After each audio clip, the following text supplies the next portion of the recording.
Riley, you guys obviously made a push there in the third, but was putting yourself in that hole after 2 periods just too much to overcome? Yeah, I don't think even in the third period we got enough good shots from scoring zones. So they did a good job keeping us to the outside, and their goalie made a routine save. Next question for Riley goes to Jesse Granger with The Athletic.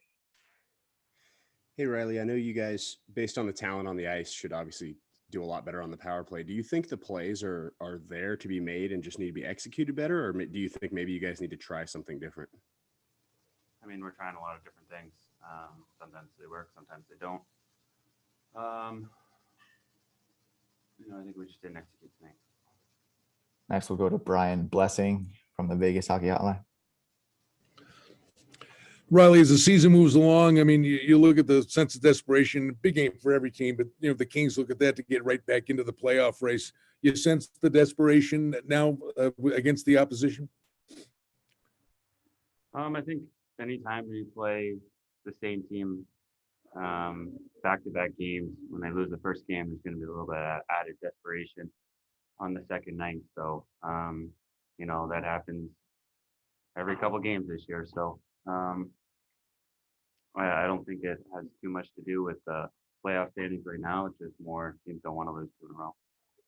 Next question goes to Justin Emerson, Las Vegas Sun. You guys were pushing in that third period and Nosek got the goal. I guess just how crushing to the psyche, or however you want to put it, was Carter's breakaway goal there? Yeah, it's tough. Sometimes when you're pushing too much offensively, you give up odd man rushes, and that's what happened there. Time for 2 more here with Riley Smith. Next, we'll go to David Shane, the Las Vegas Review-Journal. Hi, Riley. Kind of the same question, but just did you feel like there was a momentum swing after the challenge, and then them scoring the goal? Sorry. I don't think there's too much of a momentum swing, but when you give up 2 goals in 2 minutes, it's obviously going to change the game a lot. We were playing catch up the rest of the night because of it. Last question for Riley Smith. We'll go back to Brian Blessing, Vegas Hockey Hotline. Riley, you guys have done a really good job all year long. Not to get an extended losing streak. The best aspect that is get right back to work tomorrow. Yep. Try to turn the page quickly. We play so many games in a short period of time, so you're not going to win them all. But you got to make sure that you don't let one game snowball into 2 or 3. So tomorrow's a big one for us now. That'll conclude Riley Smith's availability. Thanks, Riley. Hey, Mark, you guys made a push there for a bit in the third, but was putting yourselves down 2-0 after 2, just too much of a hole to overcome? I mean, we lost the game, so I guess, yeah. You can't come back every night. You can't be putting yourselves in holes, but I think overall, the last 2-3 weeks, we've been playing pretty good hockey. Had a bit of a letdown today. Next question for Mark goes to Justin Emerson, Las Vegas Sun. Hey, you guys were pushing real well there in the third, and then the Nosek goal came, and I guess they scored about a minute later. So I guess just how deflating is that for the group when they score right after you guys do? Yeah, absolutely. Or get a chance to get the goalie out, down a goal. We give up a breakaway. Obviously, it's deflating and hard to score 2 goals in this league with the goalie out. It doesn't happen very often. Next, we'll go to Jesse Granger, The Athletic. Mark, I know you guys want the power play to be better than it has been. Do you think the plays are there to be made? Like, do you see the plays and just the execution isn't there, or do you think you need to try something else maybe? We've tried everything. We've done different units. We've done different everything. We just not executing. I mean, Smitty, puck rolls off his stick, backdoor, empty net, puck spinning. The bad break. If I get a little Marchessault shot in the second, probably top corner, and then 5-on-3. We have chances, just don't score. I mean, Stevie right before that makes a great play. And it's inches. I don't really know what else more we can do. We just gotta get some pucks in there and find ways to score.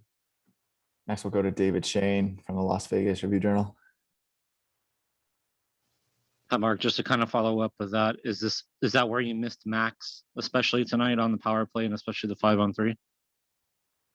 Yeah, I mean, we took 16 goals out of our lineup.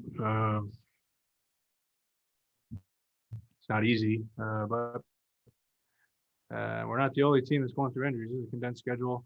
Guys are gonna miss a game or two here and there. Guys got to step up. I don't know, it's can't just have one or two guys going every night. Our best line was obviously Reaver with Nose and Coley in the third period. They played really well. Got lots of chances.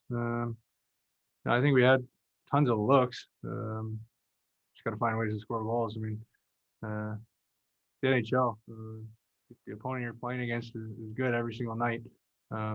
Best teams consistently find different ways to produce. We didn't do that tonight.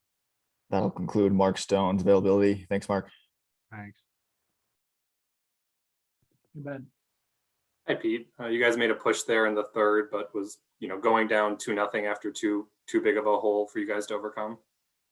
Yeah, too little, too late. I've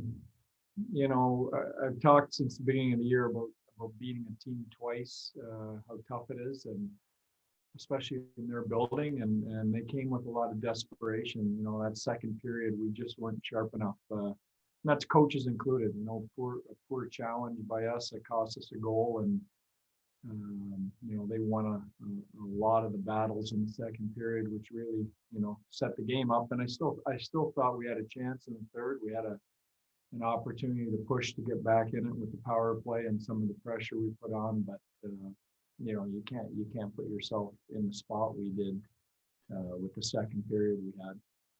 We'll go to Justin Emerson, Las Vegas Sun. Hey, Justin. Hey, you just kind of touched on it there, but do you think the momentum shifted with their first goal, and then they get the power play goal right after, and then on that also, what did you see on the challenge? Yeah, for sure. I think the whole second period was their momentum. I think even prior to them scoring, they came out in the second period and just were the hungrier team. They were winning all the battles, all the races.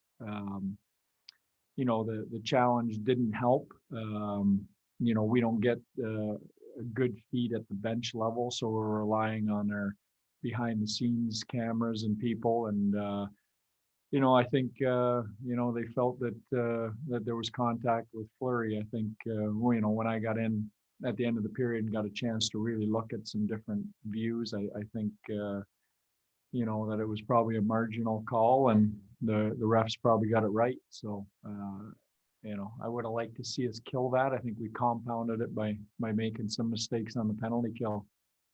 Next question tonight goes to David Shane from the Las Vegas Review-Journal. David. Hi, Pete. I know there was an update given by the team on Max. I was just going to ask in terms of if you felt like you missed him on a power play, especially tonight, and with regard to that, like the 5-on-3 specifically. Yeah, we miss him. I mean, he's our leading goal scorer, so you miss him, and you miss Peter Angelo too. I mean, those are two pretty key guys for us. But we've done this all year. We've had next man up and guys step in, and we had enough in the lineup to win that game tonight. We just didn't get it done.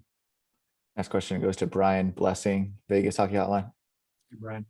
Hey, Pete, sorry to belabor the point on the challenge, but the initial contact by Kopitar, I guess, play extended, was a scramble for another 3, 4, 5 seconds afterwards. So would that be the determination that he got back into the play, and then the challenge for you to make that decision? And then can you learn from these challenges to apply a decision down the road? Oh, for sure you can. You have to, and you're always looking for that line on what goalie interference is and what isn't. I think the deciding factor ended up being that they felt McNabb pushed Kopitar into the goalie. There's no doubt there was contact. Their determination was that we pushed them in, and that was the deciding factor. Time for 2 more questions for Pete. Next one, go to Jesse Granger, The Athletic. Jesse. Hey, Pete, I know obviously missing Max and Pietrangelo is a big hit to the power play, but I asked the guys about the power play and they mentioned they're trying a lot of different things. Are you seeing progress, and do you see progress being made? And like, is there reason to believe it's getting there? I think so. You know, I think that, you know, it obviously hasn't been as good as we've wanted it to be. I think that it started to feel real dangerous a couple weeks ago, and then I thought we slid back into where we had been before a little bit recently, and I thought tonight it started to feel dangerous again. You know, even though we didn't score, you know, I thought we had some good looks and opportunities. Smitty has an empty net off Theo's shot right at the end of the second, I believe. I think, you know, we stick that in the net and it's a different game. We feel better about it. So I think we recognize it, that it wasn't good, and I thought we're moving towards getting it back to where it belongs again. Last question goes to Danny Webster with NHL.com. Hey, Danny. Hey, Pete, I don't want to use the phrase looking ahead, but knowing that you get to come back tomorrow and try this again, is this a little bit easier to just crumple up, throw away, and just move on to the next one? Yeah, I think so. You know, but this is a lot of games this week, so you know, it's the tough part's going to be moving into tomorrow energy-wise. St. Louis is sitting there waiting for us, and we're traveling back today after playing back-to-back here. So, you know, I think mentally for sure, physically, we've got to recharge and get ready for a real tough St. Louis team tomorrow. Thanks, Pete. Thank you. I'll conclude tonight's availability. We'll send out recordings here shortly. Thanks, everyone.